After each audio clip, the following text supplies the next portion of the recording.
you may schedule maintenance status on your monitored systems. When you schedule a server for maintenance, the status of the server will change to maintenance, and Enterprise Manager will not report events or alerts from the system, even if a rule has been created. This allows an administrator to power down systems, replace drives, or perform other maintenance tasks without causing a flurry of alerts to be displayed or emailed, causing alarm or panic. You may individually schedule a server for maintenance from that server's details page, or schedule one or more servers for maintenance at once from the server's list page. To schedule a server for maintenance from either the server's page or the individual server's details page, use the calendar icon and select Schedule Maintenance. From the server's page, you will have the option to select multiple systems.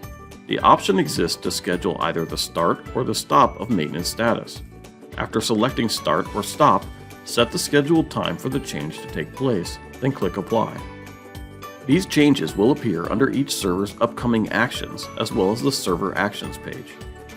Navigating to a server's details page will now indicate the status of maintenance.